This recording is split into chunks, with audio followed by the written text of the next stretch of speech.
Hello and welcome to the second recording of the World Cup according to Connor and Ethan. I'm your host, Connor, and I'm here with the Ecuadorian expert, Ethan, aka E-Bone Capone. We were going to be joined today by our buddy Delvin, but he's got bigger things on his mind, like hanging out with his girlfriend and going to sleep because he has a real job.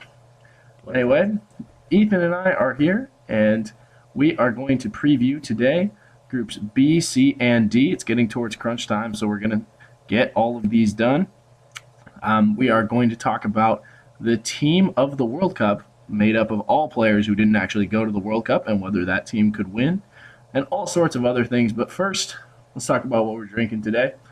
I went to the world famous for its beer selection, Ralph's, today, and made my toughest choice, tougher than any of these picks that we're making later. And in a really close battle over Heineken and Peroni, I had to snag Amstel. We are going to talk about the Netherlands today, so we're drinking Amstel.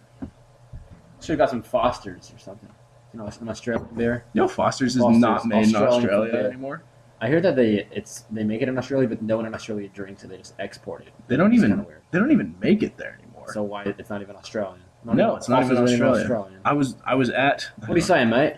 That is maybe the worst Australian accent I've ever heard. You know what? Let's focus. Okay. I was actually at a liquor store, beverage warehouse, the other day, and I asked them about Foster's because I was buying Foster's. I asked if it's true that it's not Australian, and he said no, they don't even make it in Australia anymore. I'll trust Beverage Warehouse. I had to buy Cooper's instead. Okay. Fair enough. Anyway, moving on, let's start by talking about a little bit of news real quick, and it's got to be the injuries. There are so many. It's a real shame how many injuries there are at this World Cup. In the World Cup, it's the world's biggest stage. You want to see the world's best players play. Some of them aren't making it, like Gareth Bale or Zlatan Ibrahimovic, but that's not because of injury issues. But there's some players like Ribéry who won't be there because of injuries. Luis Suarez looks like he will be playing, which is, it's good. It's better if the best players play. Bad news for any players on opposing teams who might get bitten. Good news for Brazilian dentists. Okay. Okay. Yeah, good news for the Brazilian dentists. Marco Reus is out as well. Is that even going to bother Germany? It won't, just because Germany is so deep, so good. But, you always want your best players there. You want as much, firepower as possible. Germany's, certainly got no shortage of that. Yeah. Ronaldo will be playing, which is very good. 253. There's a little scare earlier that the Ghanaian witch doctor had placed on Ronaldo, saying he was going to miss the World Cup. But it looks like he'll be in good shape for the World Cup, which is good. Good. Well, not really good for the United States, but it's good for soccer. Good for the game. That witch doctor story was one of the more bizarre things I'm think I've surprised read. how much people were talking about that, to be honest. It's a witch doctor from Ghana. I don't know how people even, outside of his village even, heard about that. It made it all the way here to the U.S., and I heard multiple people talk about how this witch doctor was, ruining Ronaldo. I guess he's a pretty popular witch doctor. I don't know what to say. I don't know too much about the Ghana witch doctor scene. Yeah, he might be at the top of the game for Ghanaian witch doctors. If he wasn't before, he definitely is now. Oh, definitely. Having injured Ronaldo. Oh, yeah. We'll see how that works out for Ghana. Yeah, but it's good to see Ronaldo back. It's It good is. to see Suarez coming back. These are two of the better players in the world, the best players really in the world. And it's great to see them healthy, but, the injuries have just been terrible. Ribéry and Royce. Ribéry's the biggest loss, in my opinion. He was third for Player of the Year behind Ronaldo and Messi last year. He's a very crucial part of this France team, and now he won't be in the World Cup. Is it worth it playing all these friendlies with all the injuries? It's hard to say. On one hand, you want to get your team as well prepared as possible for the World Cup, especially in national teams that don't play together so often. But on the other hand, when something like this happens with Ribéry getting injured, it's the benefits, the drawbacks certainly outweigh the benefits. And you know what I just saw today? Steven Gerrard pulled out of training. Did he? Not out of the England team, but he pulled out of training. That's definitely someone that England does not want to lose. No, it's their captain. It's arguably their most important player in some regards, in terms of leadership, in terms of playing a disciplined role, which he did this year for Liverpool. Obviously not the most talented player, the best player in England, but we'll get to that soon. I think the last bit of injury news I want to talk about is the fact that Samir Nasri didn't get picked to replace Ribéry. I think there's some beef going on with Samir Nasri. The fact that he didn't make the France squad to begin was a surprise. Then he got one extra sort of opportunity, and even then, France wasn't interested. I don't know. I mean, he's played on Man City. He's a good player. I guess the French national team thought otherwise. And he could have played in that position as well. Definitely, definitely. Imagine, like, I feel like this is the same as if Graham Zusi got injured and Klinsmann didn't pick Donovan, which I don't think he would. I don't think he would. But we're not going to find out because the U.S. doesn't have any more games Luckily. until Ghana. And unless someone, gets some sort of weird illness or dies or something bad happens, Donovan won't be playing. We don't need to talk about Donovan anymore. It could be the whole team. I would get picked before Donovan by Klinsmann. Let's not get too ahead of ourselves. All right, let's get started with Group B. A very, very talented Group B.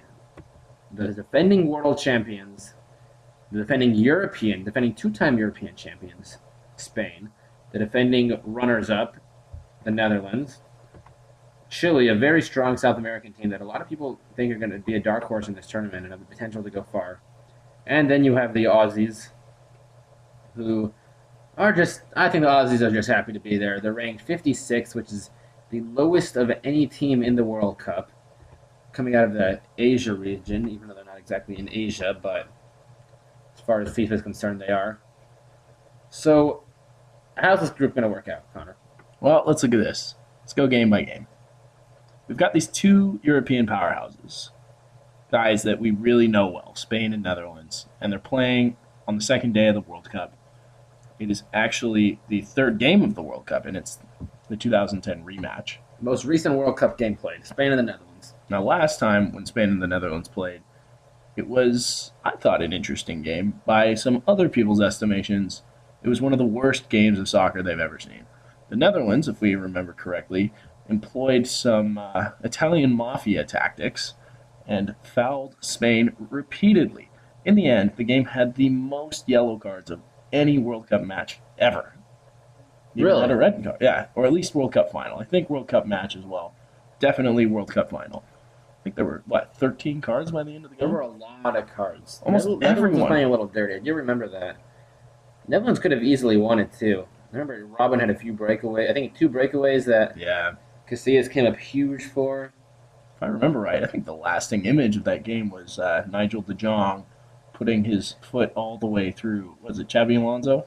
I think it was Xabi Alonso. Yeah, I don't think he even got. I think he got a yellow card for that. He somehow got a yellow card for that. I just don't think Howard Webb saw that one all that well. I mean, the referee doesn't get the benefit of the doubt of the replay for some reason, but de Jong, wow, he MMA kicked Xabi Alonso.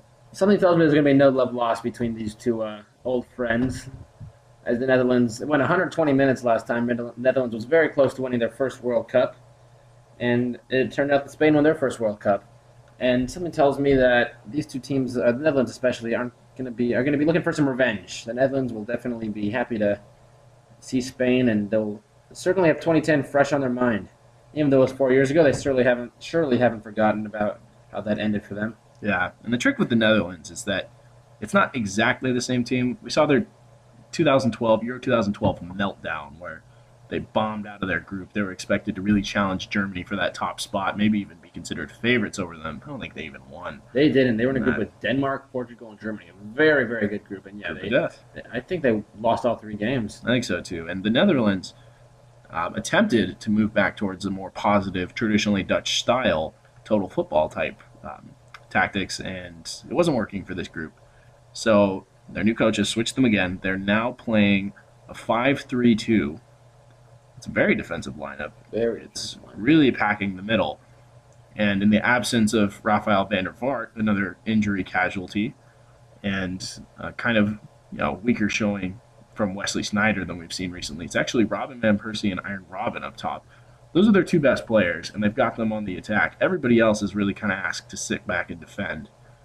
Does this Netherlands team have enough to get through Spain, who have had the most clean sheets? They've got 10 clean sheets in their last 10 elimination games. I don't think they have enough to get through Spain. There's a chance that if Robin just goes off, if Robin has a great game, if Robin Van Persie has a great game, there's a chance that, they can make it through just because it's hard for Spain to put up more than 2 goals. I mean, last World Cup, they won the entire thing, putting up 8 goals the entire tournament in a whole 7 games.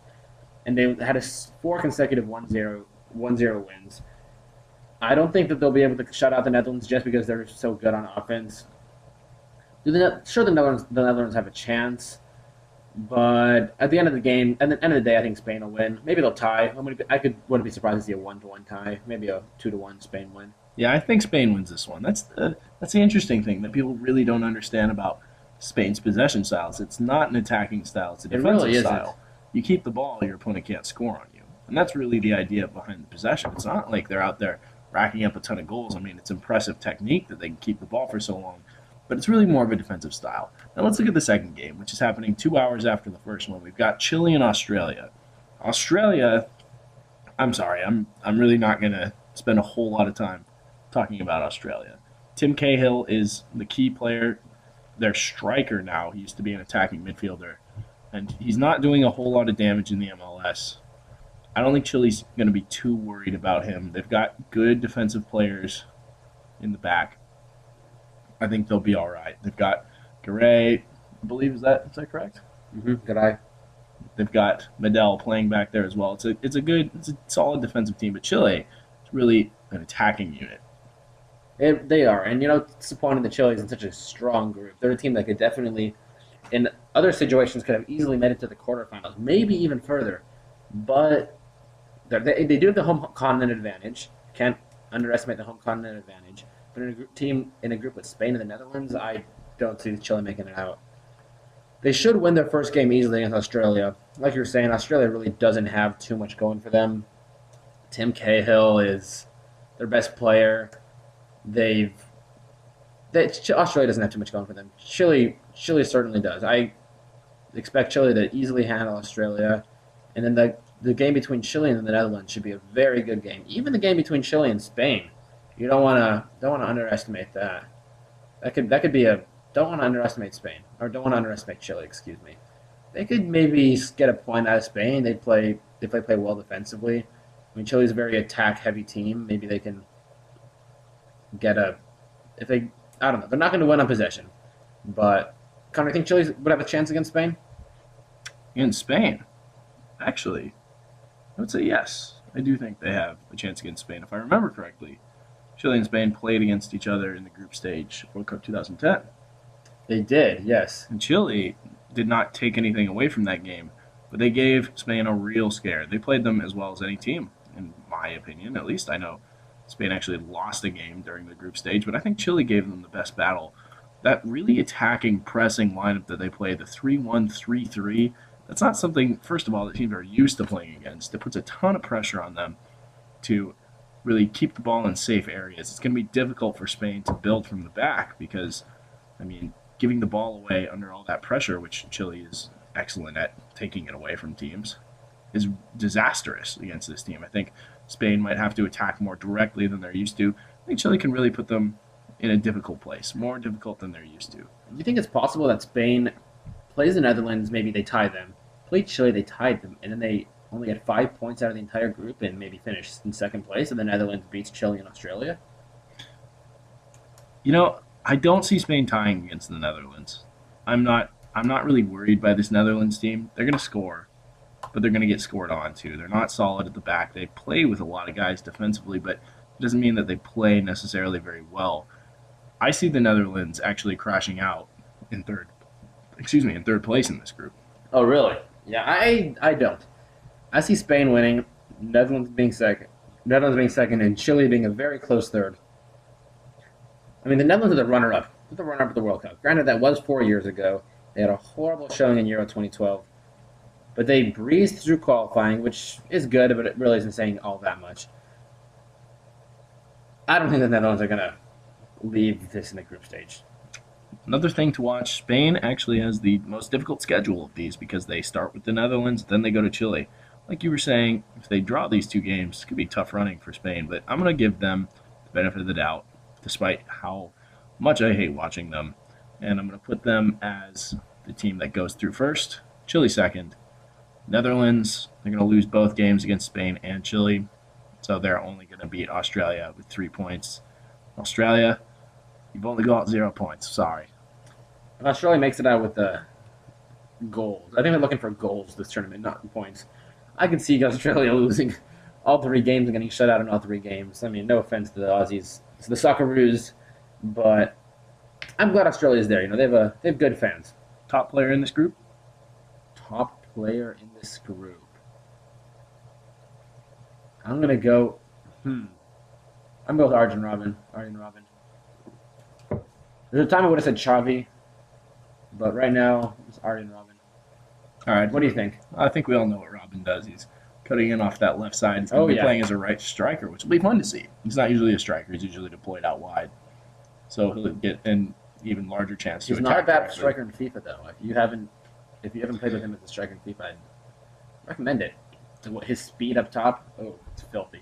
Yeah, Absolutely disgusting. It's really tough for center backs to guard that guy. Oh, yeah. But Was Sergio Ramos up to the task? I think so. Yeah. When he was on Bayern Real Madrid, I mean, he managed. I'm gonna put Champions League semifinals. I'm gonna put Arturo Vidal as my player of the group. Player, okay. It's, Chile's center back, or excuse me, center midfielder. The guy is just unbelievably versatile. He can do everything for a team that's going to need him to do all of that and more. The guy tackles hard. Please go to YouTube. Pause this right now. Go onto YouTube. Type in Arturo Vidal highlights. He scores. He runs well. He runs smart. Makes interceptions. Reads the field beautifully. Good passer. Defends incredibly great. Like I was saying, tackles, interceptions. He's always in the right spot. If you watch him play and you focus on him, you can see right away that he is the centerpiece for everything that Chile does and everything their opponents do. Because anytime the ball's near him, he takes it. He wins that ball and he makes the right play with it. So I'm saying Vidal, actually, is the best player in this group. All right, sounds like you're a big fan of Arturo Vidal. Yeah. Whoever's second place in this group will very likely end up playing against the host nation Brazil in the round of 16. That's going to be a cracker. Yeah, that'll be tough. I mean, if it's the Netherlands Brazil, or if it's Chile Brazil, or unlikely chance, but even if it's Spain Brazil, all three of those will be very good games. And we're going to have our later stage coverage coming up on Thursday. But for the time being, let's move on to Group C. So we've got Colombia, Greece, Ivory Coast, and Japan. And even Colombia qualified as one of the top 8 teams in the world. If you're not familiar with the process, FIFA selects its top 8 teams by its own ranking system. Those teams are then seeded into the groups, and then the rest are drawn based on geography. 1 European team per group, and then one or two. Well, 2 is in the leftover section. You've got 8 European teams that get selected by groups, and you've got, I believe, an Asian or an American team or a North American team, and then everybody else is left over. And you have 5 South American teams that they throw in with the extra European teams. Yeah, and the African teams as well. Yes. Either way. Anyway, it's a complicated process. Doesn't really matter. Colombia was seeded. I believe they're seated 3rd, actually. They were seated very high up. I think it was 7th. Either way, Colombia was seated. They are considered, I guess, the group leaders in this group. They are the second most inconceivable seed amongst all the seeds. Behind poor Switzerland. Behind Switzerland, yes.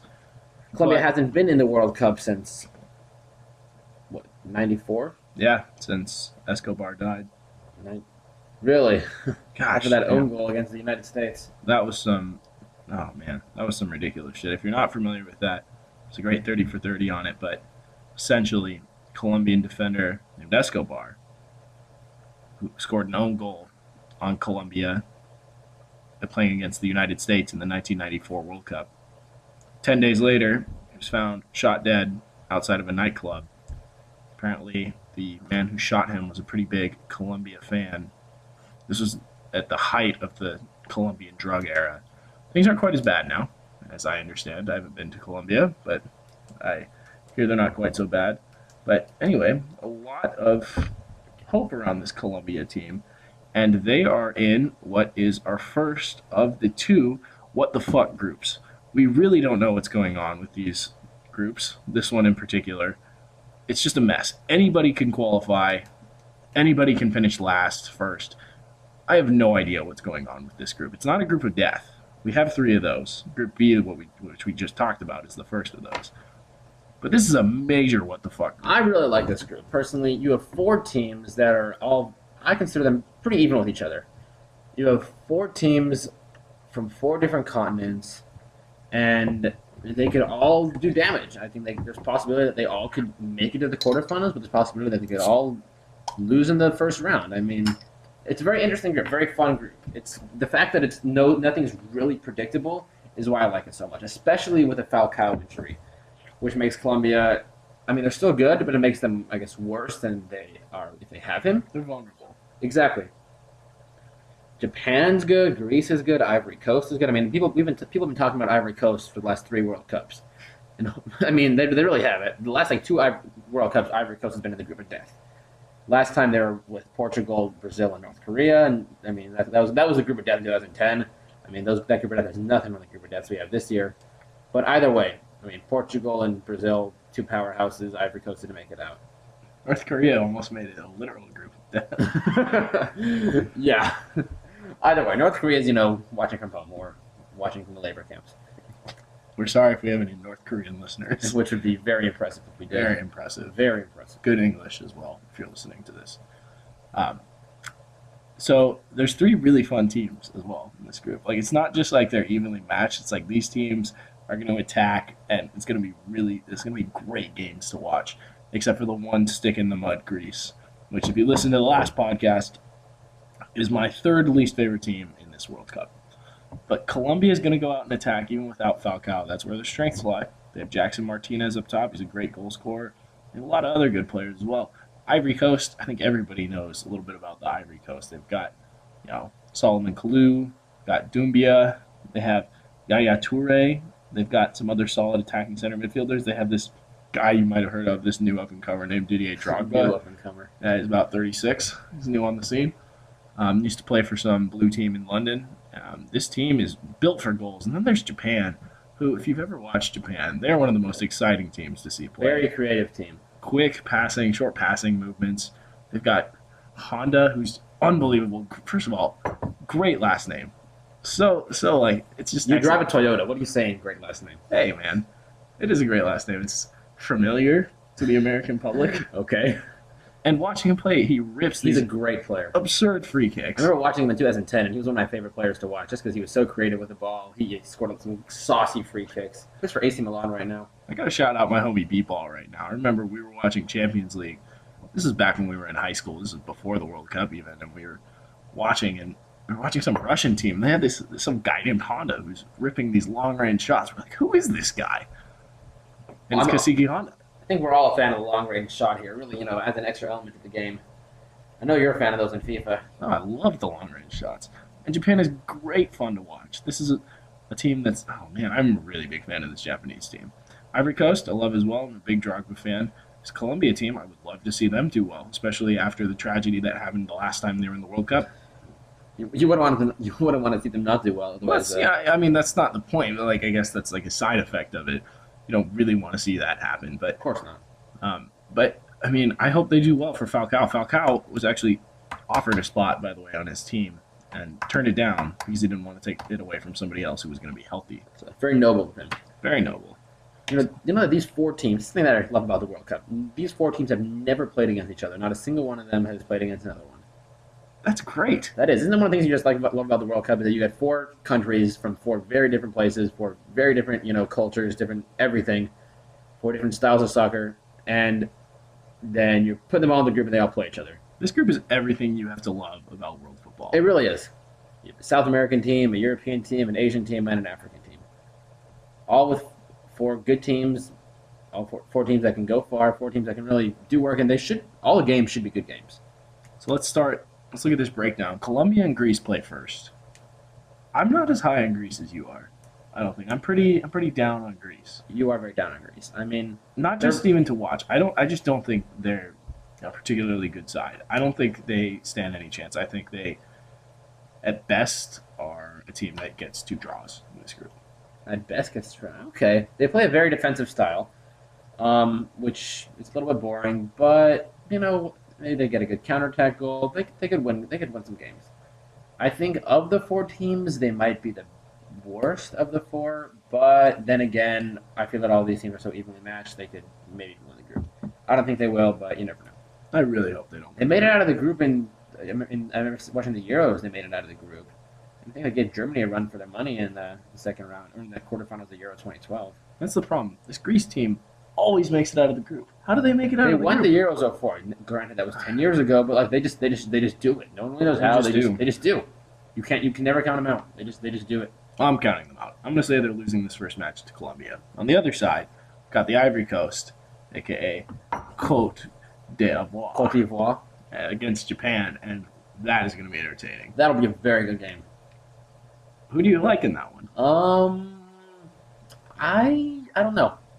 I think I like Japan, but I say that very tentatively. Ivory Coast, all these great players, the golden generation, golden generation of footballers who people have been talking about as just going to be the class of Golden Africa. They generation. really disappointed. And they made it to the World Cup in 06 and 10, and here they are getting 14, and they've never made it out of the group. And for them to be, I guess, for this generation of soccer players to really be considered successful, they have to make it out of the group. No We have question to- about it. We have to stop calling them the Golden Generation. The Ivory Coast golden generation.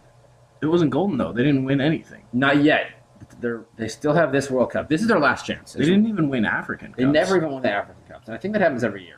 Every other year. Every other year, okay. Biannual African Cup. So it happens often enough that they kind of should have won it at some point. They definitely should have won it. We have to stop calling them the Golden I mean, Generation. they have such good players. What can we call them instead? Like, let's give them something else. They've never won anything. Let's call them like the Wooden Generation. Like, they get the wooden medal. What? Yeah, like it's got to be some other element or material. We just call them like the Red Sox or something. No, you gotta give them a different medal instead of the golden medal because they're the Golden Generation. All right, whatever. Call them whatever the hell medal you want. Wooden medal, platinum medal, They're like they get the clay medal. the clay medal, the brick medal, No, whatever. let's figure this out. What should we call them? Clay medal. There we go. The clay medal. All right, this is the clay medal generation. Or like a Clay fool's, generation. Fool's gold. Fool's gold. Fool's gold could be a Fool's thing. gold. Fool's gold's a real thing. There we go. But is it real? Yeah, you can mine it. It looks like gold. It's not gold though. But it's not gold. Yeah. But it's not. It's a real Fool's thing. gold. Ivory Coast. Fool's gold generation. I'm still going to call them the Wooden Generation.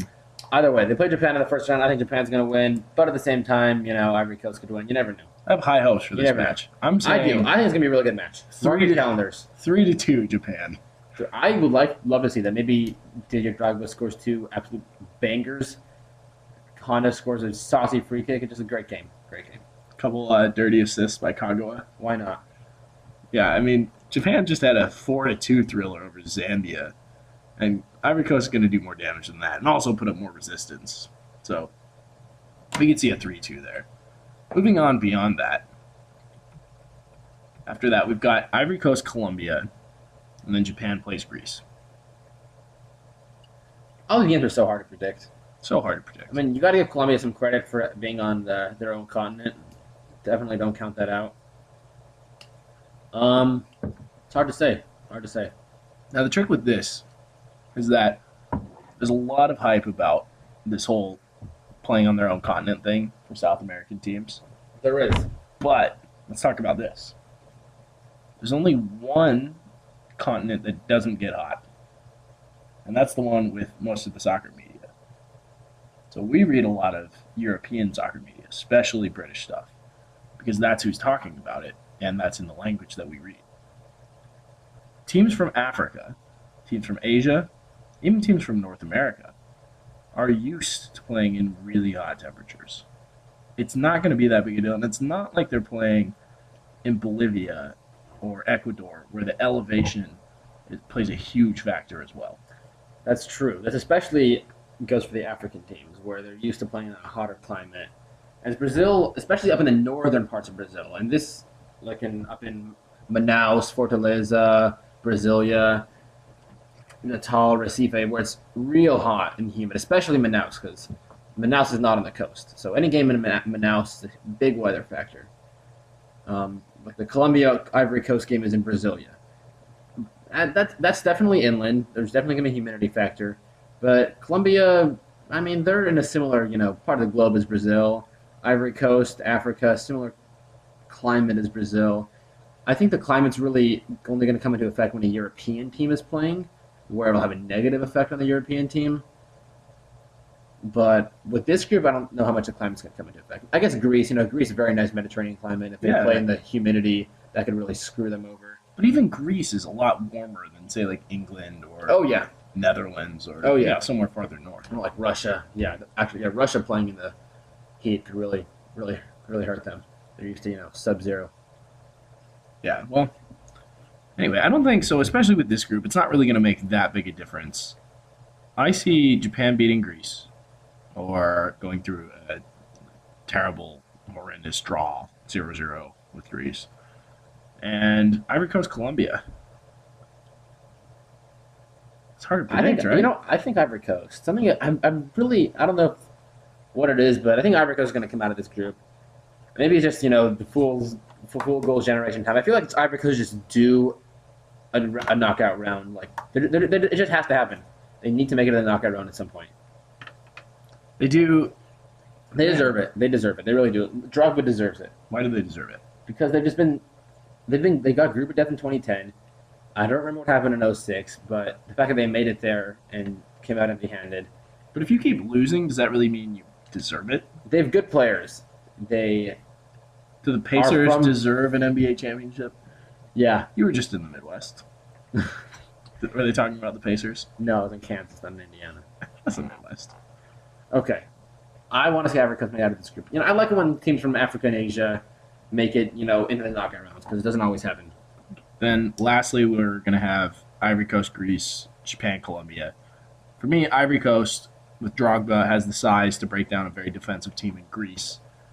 And that's a big factor. Don't count that out, because the easiest chance to create in soccer is a cross. They're not that successful, but it's easy to create them because it's easier to get down the wing than it is to get through the middle. Ivory Coast has some big bodies that can finish those crosses, and Greece is going to pack the middle. But Drogba is the kind of guy who can score regardless of that. Japan, Colombia in the final there is really going to be probably a decider. It probably will. It could go, like I've said about every single one of these games, it could go either way. I feel like I'm a broken record right here, but Well, it's just tough. It's just a tough group. It is. It really is. I think it's going to be Japan, Ivory Coast, and moves on.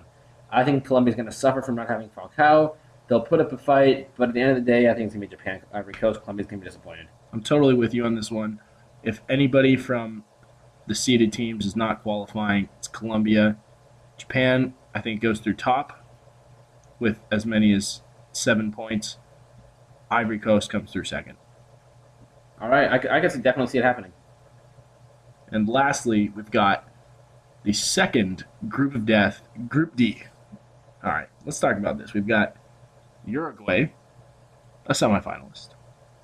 Costa Rica, North America. England, a perennial disappointment to the English. And Italy, the Euro 2012 finalist. Damn. Oh, yeah. Very good group. You have 3 teams in this group that have, at some point, won the World Cup. Granted, Uruguay hasn't won it since 1950. Italy a little more recently than that in 06. England, of course, in 66. They're still talking about that. They're always talking about that. I just came back from London, and man, they are really, really down on this team. They don't see this team as having any chance whatsoever. Really? I tend to agree with them. I think they're too down. This team has some good players. Daniel Sturridge is underrated, I would say, on an international level. The guy scored a ton of goals this year in the Premier League. He's very good. They've got some younger guys. I see this team, they're going to get some good things out of this tournament because they've got younger guys who are going to learn. Your Ross Barkleys, your Luke Shaws. These guys are 18 to 20 years old. They're only going to be better. Are they too young? Well, they're not going to be the leading lights unless Barkley puts on a Thomas Müller-esque performance. Remember, he was only 20. He was. He was very young, and he came out of nowhere in 2010, and he really scored 5 goals for Germany. Yeah. Very good World Cup. Ross Barkley's tore up the Premier League this past year. It could happen. It could. You never know. I would say this English team is really primed to have a very good 2018 World Cup. All right. They've got some young guys. They've got some guys who are entering their prime, like Tim Cahill's in his mid-20s, Rooney's in his mid-20s. They're still going to be relevant players by the time 2018 comes around. And the new generation will be the stars by then. So until then, we have 2014. We do have 2014, and England kicks off against Italy. And that game is in Manaus. Earlier, we were saying that the European teams will struggle in a place like Manaus where it's so humid. But here we have two European teams going against each other. So what's going to happen? This is going to be a slugfest. Two teams are going to be not playing at their A games, perhaps. And then it could just be a horrible 1-0 game. Well, some funny things happen. They both just die and rot in the humidity of Brazil. Some funny things happen when the heat turns up. Sometimes you fall apart attacking-wise, and sometimes you fall apart defensively. I remember very specifically when I was playing, there was one game, it was a state semifinal, where the temperature was way above what either team was used to playing at. And what happened? There were 4 goals in the first 15 minutes, and the game ended 4-3.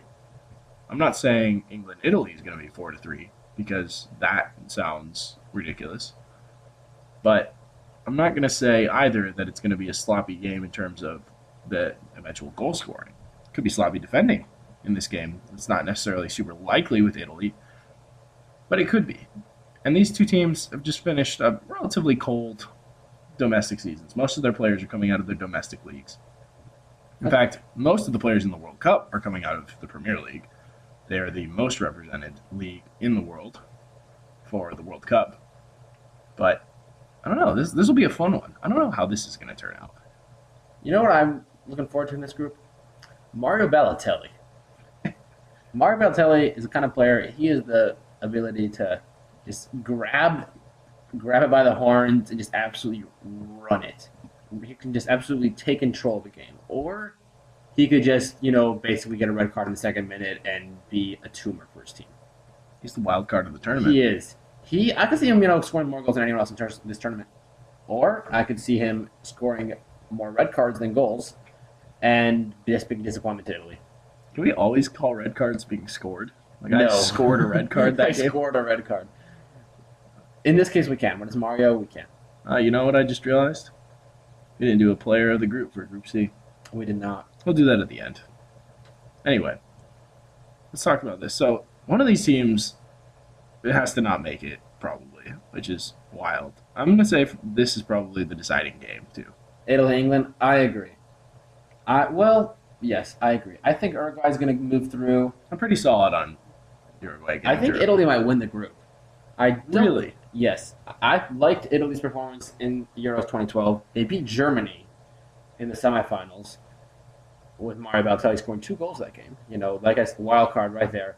Pirlo is aging, but he still manages to hold together in the midfield. I think Italy's going to win this game. Man, I hate having to choose between these two because I can see so many different things happening. I can see Sturridge scoring a couple. I can see Pirlo dominating from deep, and Italy winning 1-0. They've got a great defensive line back there. So does England, though. These are two really well-organized teams. I'm going to say they draw, actually. This is a 1-1 to me. And that'll make the Costa Rica game a really important one for these teams, and we'll get to why I think of that later. Uruguay, Costa Rica, Uruguay probably wins this one, right? Yeah, Uruguay's going to win this one. Semifinals in 2010. No Luis Suarez, but still Cavani, a very good player. Diego Forlan, although he's playing in Japan, he's probably not going to start. He's still there. He still was the player of the tournament in 2010. Can't count him out. And Suarez will be back by the end of the group as well, if I'm correct. Is that I right? think he might be back by the beginning of the group. Well, I don't know. I think He'll he play. plans to be back. Maybe he comes off the bench this game. Maybe he plays 15 minutes. Uruguay should win this. The South American side. The amount of attacking talent on this team is absolutely insane. Absolutely insane. I think a lot of those South American teams, Argentina is also that way. Uruguay, such great attacking talent. How many teams does Diego Forlan come off the bench on, honestly? If he was on any of these teams, who would he come off the bench for? Spain. No. I don't know. They could definitely have him as their false 9. They could. Like, really, who sits him? Maybe Not even I don't England. know. Maybe Germany. Maybe Germany. Germany's not really that They big don't of a have striker. no, they're not. Either way, Belgium, maybe Lukaku. maybe. Netherlands, definitely. Netherlands definitely. Okay. Uruguay, very good team. They got Muslera in goal, one of the most expensive goalkeepers out there. Plays for Galatasaray. Who else? Who else we got? Maxi Rodriguez, not Maxi Rodriguez. Christian Rodriguez of Atletico Maxi Madrid. Pereira is out there. Maxi That's Pereira is out there. It's just a deep Lugano's team. out there. Yeah, They have a very good team. this There's is. a reason they made it to the semifinals in 2010. They're And organized. that could happen again. Now here's something else. Costa Rica is supposed to be the doormat of this group, but if you've ever seen Costa Rica play, you know that they're a hinge or they're a door stopper. Really, they can hold you up. This is a well organized squad. They're not going to be that great attacking wise. I don't think they have the firepower for this particular World Cup. No, I mean the best players. Let's see: Joel Campbell, Brian Ruiz, playing. One plays in PSV Eindhoven in the Dutch league. Ruiz plays for Fulham. I think Ruiz plays for Fulham. They're not bad players, but at the same time, they're in a very tough group. They give when they play in North America, they give the U.S. runs for their money. I remember watching a game in Denver when it was in crazy snow conditions where the U.S. beat them. We were watching that in your room, weren't we? Yeah, that was a crazy, more like a hockey game than a soccer game, just based off the the temperature out there. But that's a bit of an exception. Yeah, I mean, but I see this Costa Rica team as a possible roadblock for some of these other teams. I think Uruguay beats them, and I think Italy and England draw. So at Against that point, Costa Rica, you think Costa Rica gets 2 draws? no. Oh, just sorry. I think Italy and England draw each other. Got it. But then that brings up a scenario in which we have in the second game England playing Uruguay. That'll be a tough one. Definitely, and that game is in Sao Paulo, not too far from Uruguay. Then Italy plays Costa Rica. Okay, So what's going to happen here? Italy wins. Think Italy wins? I think Italy wins. I think Pirlo. I think Italy's going to win the group. I think Pirlo is good enough to unlock Costa Rica, and I think Italy wins that game as well. Uruguay, England. I don't know. I think Uruguay's going to win, but at the same time, I don't know. I just can't really see England making it out of this group. I think England's overrated. They're good, but not great. And to make it out of this group, you've got to be a great team. To me, this is one of those games where England's now really frustrated, and they're going to come out blazing, and they're going to tie Uruguay. This game is going to be another 1-1. Like Italy beats Costa Rica probably 2-0, and that moves us forward to the final game of this group stage. And here's where I think things get interesting. So now in my scenario, at least, Uruguay and Italy have 4 points each, and they're playing each other. England's got 2. Costa Rica has nothing. I think Costa Rica is going to tie England. Here at the end. You think England's going to tie all 3 games? I think England's going to have to tie all 3 games. That would be disappointing. I think Uruguay is going to beat Italy and come out as the group winner. And I think Costa Rica is going to keep England out of the next round because they would have qualified over Italy in my scenario had they beaten Costa Rica. All right, I don't know about that. I can't see England tying all 3 games. I mean, little Central American country Costa Rica is gonna, stop the country that created the whole game. I think so. I think Costa Rica doesn't get enough credit. They're a better team than people think they are. That might be true, but I don't know. Either way, I see Italy and Uruguay coming out of this group. England has a disappointing World Cup, and they look towards 2018. We've actually been, I think, 100% so far on having the same teams coming out of the group stage. I'm going to say Uruguay wins this group, Italy second, but I wouldn't be surprised still if England qualified over Italy. I'm not convinced on this Italian team, especially because they're relying so heavily on a wild card like Balotelli. I mean, the guy could take over this World Cup, become a sensation, or he could flame out in ways that only Mario Balotelli can, with a handful of fireworks and the other handful of $200,000. You never know with that guy. You never know if he's just going to be mature in his first World Cup and lead Italy to victory, or if he's just going to be selfish. Only time will tell. We do know it will be interesting. Oh, yeah. That's for sure. So we've gotten through groups B through D. But first, we got to say who we think the key player in Group C is. We missed that. And we're going to do Group D as well. So who's the key player for Group C? Keisuke Honda of Japan. And why? That guy, he's a playmaker. He's a dynamic player, good ball control, great shot. I think Japan's going to make it out of this group. He's going to be a big reason why. He'll probably score 2 goals, maybe even a third. So I'm going to cheat, and I'm going to say my key player is Falcao.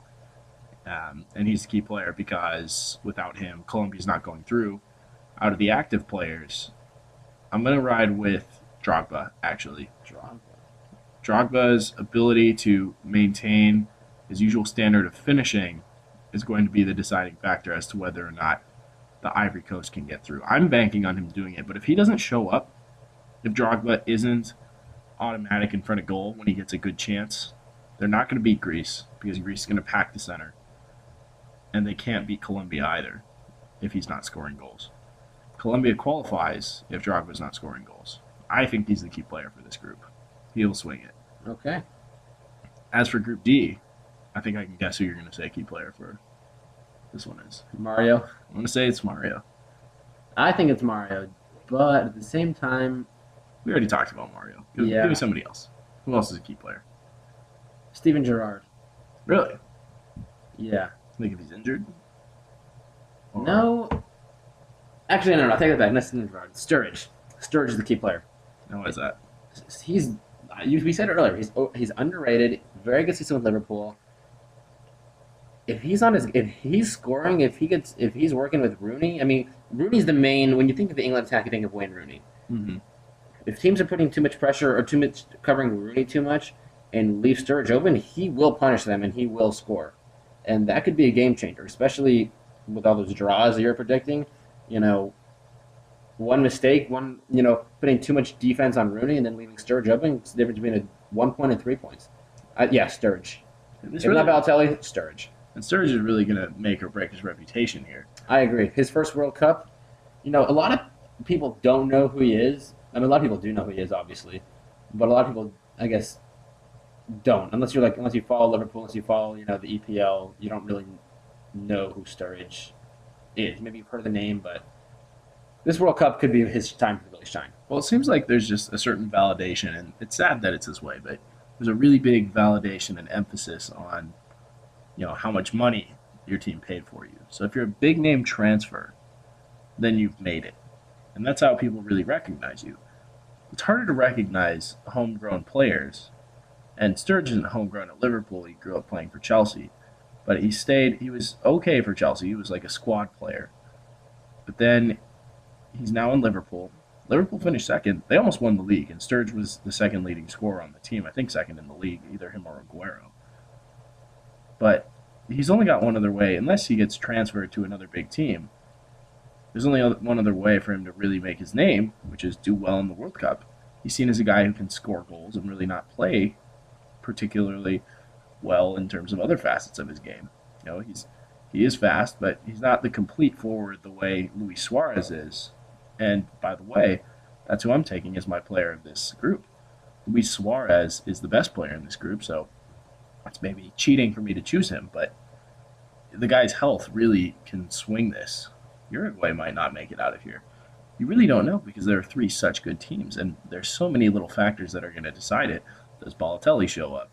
Can Sturridge make his name? Is Luis Suarez healthy? No Cavani? I thought you were going to pick Cavani. Oh, I love Cavani. I haven't talked about Cavani yet. I love Edson Cavani. He's going to score the most goals of any player in this entire I've heard you say that before. But the reason that I didn't choose him as the key player is because that is a guarantee rather than a question mark. Okay, fair enough. All right, we have time to do the non-World Cup team? Of course we have time to do the non-World Cup team. All right, so the World Cup is the 32 best nations in the world that are able to qualify, but that doesn't mean that there are good players who are on the other nations in the world who didn't qualify. Of course there are, including the famous Zlatan Ibrahimovic. Let me bitch for 1 second. Zlatan and Sweden had to play against, and I don't like Sweden because I have a friend who's too big a Sweden fan. I saw that PSG jersey you came back with from Europe. PSG blows. They almost beat Chelsea, then they lost. Their only good player is Cavani. And I hate Zlatan, although I'm definitely going to read his book. I am Zlatan. Title of his autobiography. This is maybe me being a little bit spiteful or more thinking on emotion than fact, but Zlatan blows, as does the rest of Sweden. Okay. But Sweden had to play Portugal. Sweden got the qualified. shaft. Greece had to play Romania. Croatia had to play Iceland. LMU club soccer would beat Romania. Yeah, Okay. yeah, we would. So Pepperdine club soccer would beat Romania. no. You're right. All right. Pepperdine. So we have Sweden played Portugal. This is this happened a long time ago. Had Sweden got matched up against Greece, Sweden would be in the group with Colombia, Japan, Ivory Coast. Gosh, damn. But I'd like that group more. But they're not. Instead, they're watching from home. And you have Zlatan Ibrahimovic, one of the best players in the world, who will not be in the World Cup. It's disappointing, but he's not the only one. All right. So here are the top 11. Let's start from the back. Yeah. Start from the back. The starting goal. Peter Cech of the Czech Republic. Gosh, I love that last name to country combination. The Chelsea goalkeeper. He's a little bit older, but he's still one of the best goalies out there. Yeah, he's really not that old. He's only like 33. Really? I feel like you hear a lot of talk about how he's going to be replaced real soon by Courtois. Yeah, but I mean, the thing is, Czech's just been around forever. He's been around at Chelsea forever. for like 10 years. So imagine 10 years from now, people are going to be calling Courtois old. Because they've just felt like he's been around for so long. I didn't know I thought he was like almost 40. No, yeah, that's what I thought until I saw like a stat on it. So Wow. Either way, he's a very good goalkeeper. the longest man in the entire world who doesn't play in the NBA. Really? No, but he's really lanky. Okay.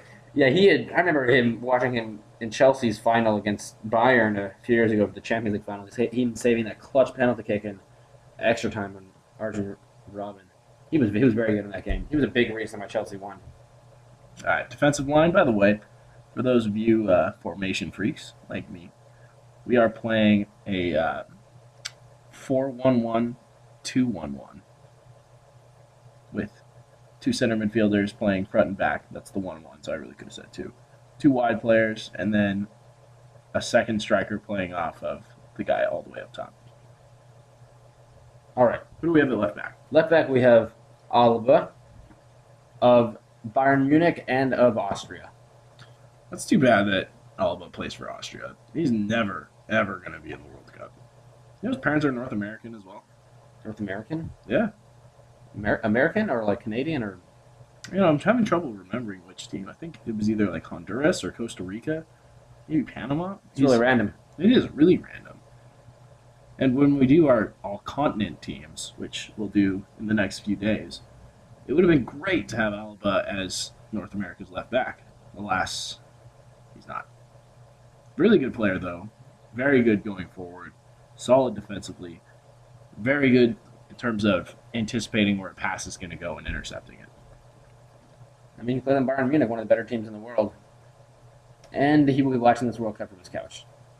How about the center backs? We got Ivanovic of Serbia, Chelsea man. I know he's one of your favorite players. Ivanovic. Clutch goal scorer right there. He's normally a right back for Chelsea. Plays center back with Nemanja Vidic for Serbia, who did not make this cut. He's a little older. But Ivanovic, good in the air, very solid physically, and man, does he score goals when he needs to. How about that Napoli game? He scored the header that saved Chelsea's season. That was the year they won the Champions League. Ivanovic is something else. Yes, you are a big fan. Other center back, Ager of Denmark. Daniel Agger's just one of those no-nonsense guys. He plays for Liverpool. He's vice-captain. He's going to be one of the leaders of our team, and he's a good contrast to Ivanovic, who's more of an all-around center back. The leaders of our team. Yeah. Of this non-existent team. Yeah, we're the coaches of it, right? Sure. And we're playing against no one. Are we making Agger our captain? We can't do that because it's one of our forwards. But anyway, Okay. who's right back? I can't say that name. You got to say it. I don't know how to pronounce it. It's Lucas Piszczek from Poland. He's the right back for Dortmund. The guy is steady, solid defensively, dangerous going forward, a real cross on that guy. He's an excellent player, and we are proud to have him as our. We are proud to have him. Thank you, Poland, for not qualifying. So we've got the All Premier League center area, including the goalkeeper, and then we've got two German wide players so far. Who did we put at center mid? Center mid, we have Modic of Serbia and Ramsey of Wales. Oof. So those of you who haven't seen Nemanja Modic play yet, the guy is impressive. 6'4" center midfielder. Used to play for Benfica, now plays for Chelsea. Actually, he played for Chelsea, was traded for David Luiz, along with £20 million. And then Chelsea bought him back for another £20 million.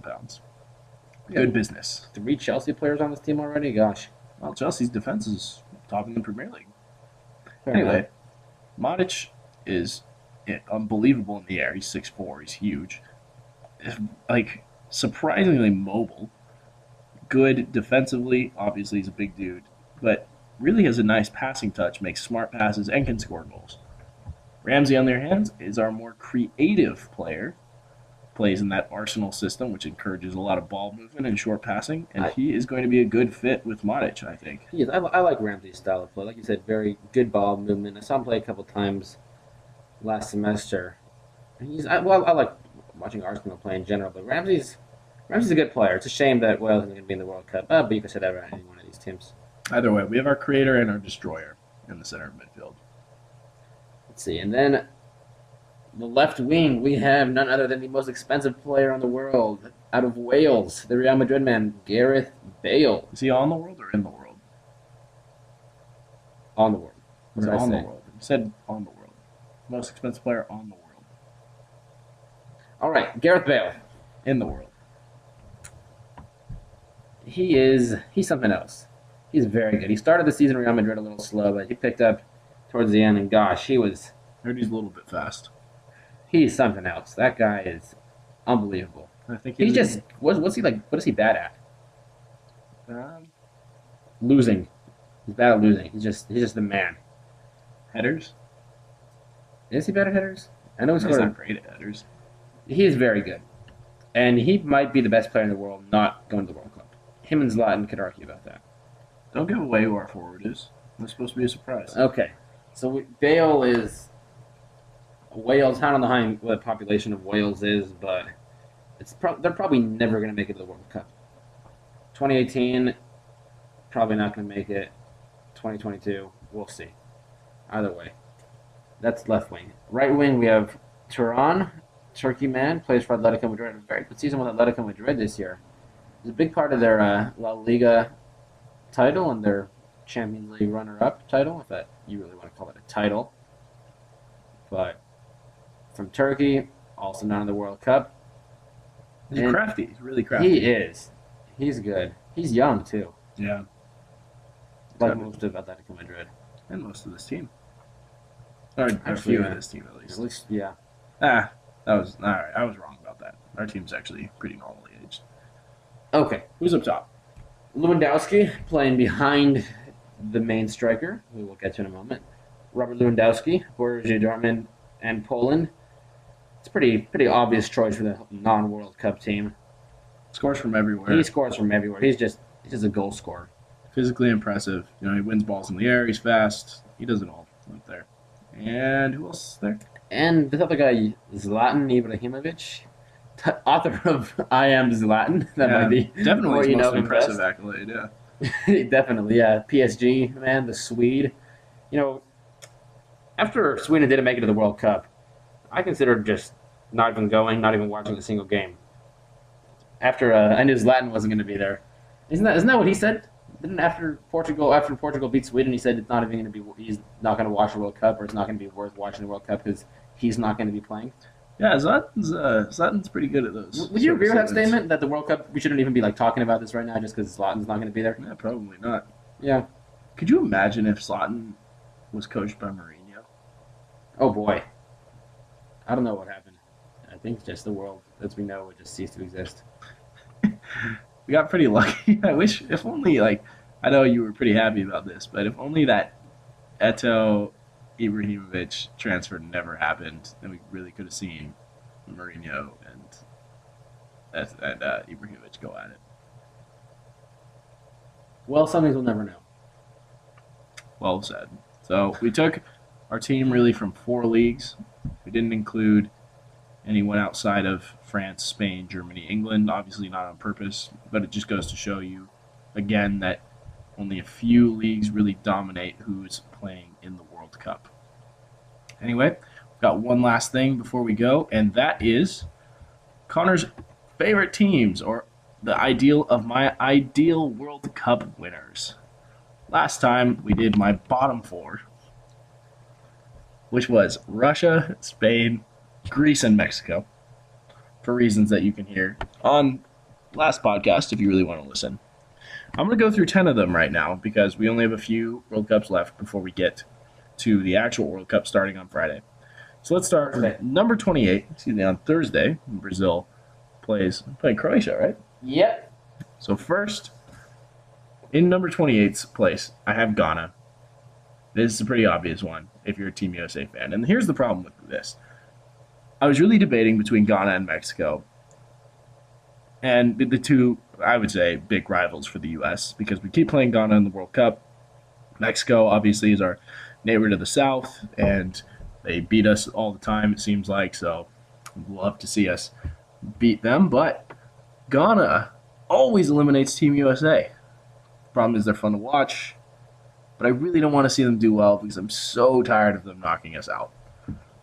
Next, number 27, France. Now, my brother is a giant France fan. I have grown up hearing about Thierry Henry's excellence my entire life.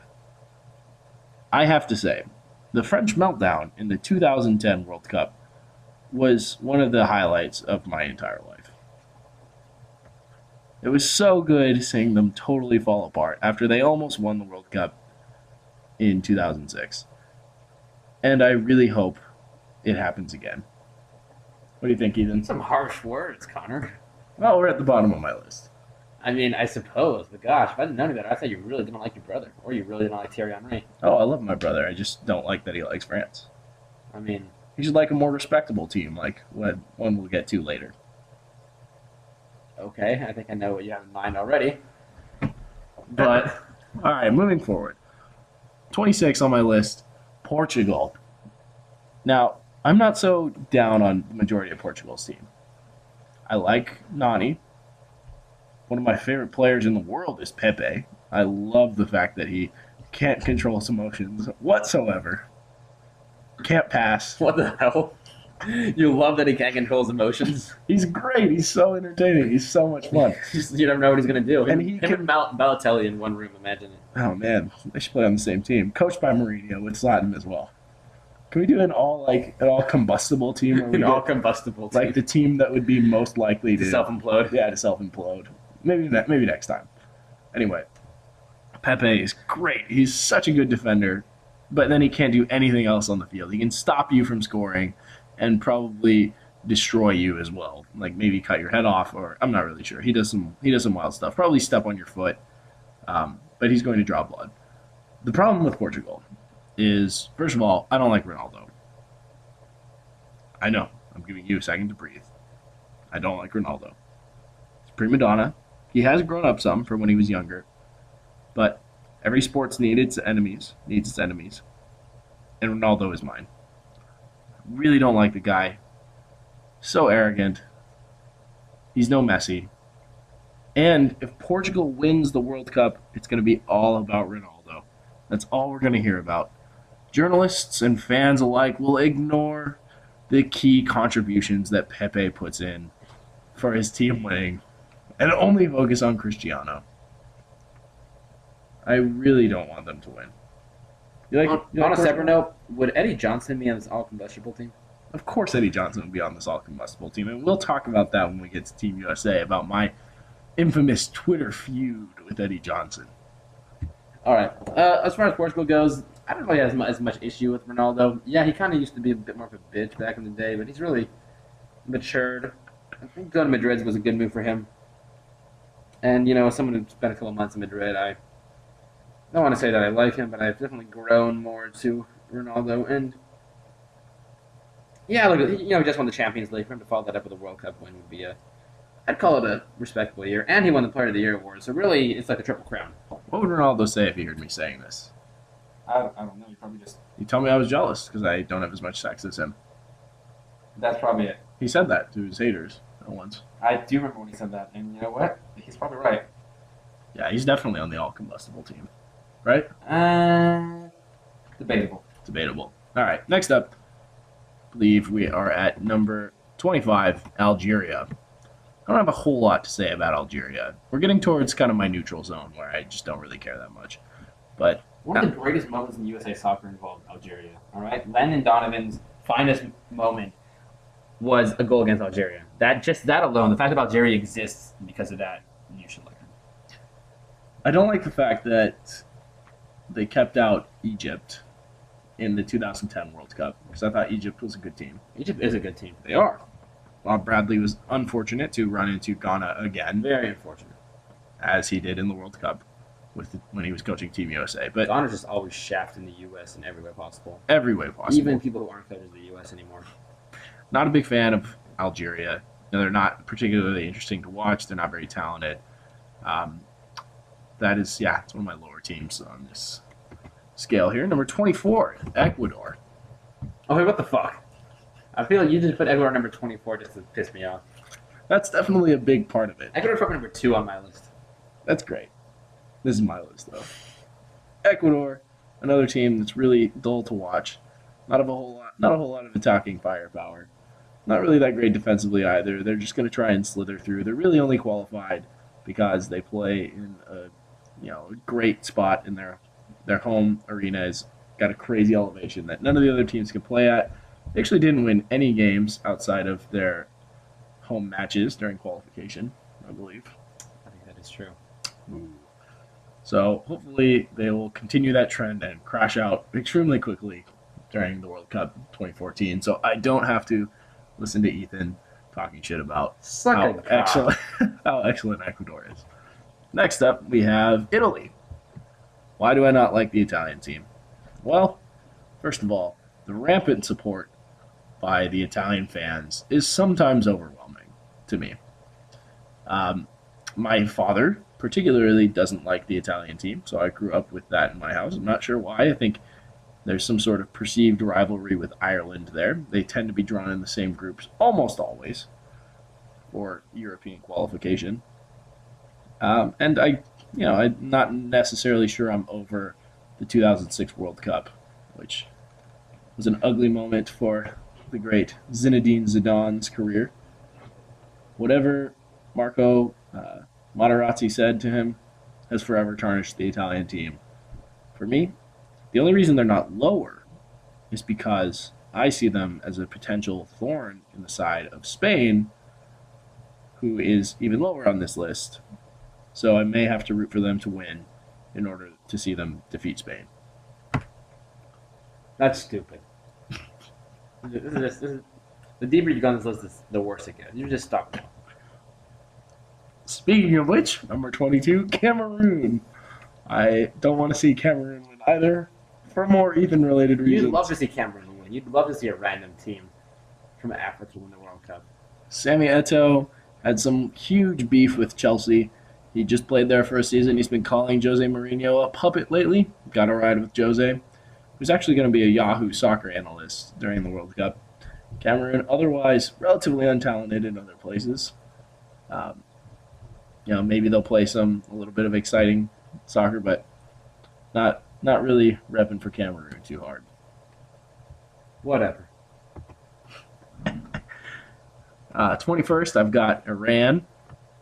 I'm not as familiar as I should be with the Iranian team. I think it's a growing program, but at the moment, it's not exactly a top flight group or a top flight squad. And while it'd be fun to see a random team run through the tournament, I'm not sure Iran is the team I'm hoping that does that. I don't have a lot to say about Iran. Number 20, I've got Korea. Why is Korea in the lower half of this? By the way, the halfway point is 16. But I'm placing my unofficial halfway point right around here. These are the teams I'm pretty neutral towards. Korean team, very neutral. I've watched some Korean club soccer before. Watched the Korean team, very aggressive. That's enjoyable to watch. but I'm not sure that the attacking style of play necessarily suits me. I don't see a whole lot um, that's really too interesting there. The players aren't super talented. They do work hard, but when it comes to the Asian teams, this is no Japan. Yeah, it's not my favorite team. Any thoughts? No thoughts. No thoughts. That kind of sums up how I feel about Korea. Number 19, and we're almost through this list. Actually, this is the last one on this list. We're going to go 28 through 19. So, number 19 is Croatia. Now, Croatia was a fun team to watch in Euro 2012, but their form has been so bad that I don't necessarily think they deserve to win this World Cup. I do like Mandzukic pretty well, but he's not the kind of guy that's going to get in or beat defenders one-on-one. I love watching Luka Modric. He's great fun. I like Dario Serna quite a bit. Um, this team will be okay to watch, but it can be frustrating seeing them play and seeing how difficult it is for them sometimes to create chances. Their defense is really unorganized. I'm not a very big fan of that. I grew up playing defense. Croatia, to me, is not who I want to see. I don't mind them seeing win a couple games, but I hope they don't go too deep in this particular World Cup. So that was 28 through 19, and that is it for tonight's podcast. I'm going to put this online in the morning, and yeah, that's it. Tomorrow we're going to be back doing groups E, F, and H. And Ethan noted to me earlier that I should know that I'm skipping a group, that G actually comes before H. I do realize that. But we're saving Group G because it's got Team USA in it. It's the most important group to us. So we're going to talk about that one individually along with the qualifications. Next time, we're going to go E, F, and H. Watch out for a preview or for us to break down the all-combustible team, or at least what team would win if the World Cup were just a FIFA tournament. But for now, it's Connor signing off. And Ethan. And Ethan. Don't send any fan mail to Ethan's email, as he has requested. If you have anything, I guess just comment. How do I stop this? Press stop. Damn it. Peace out. Bye, bitches.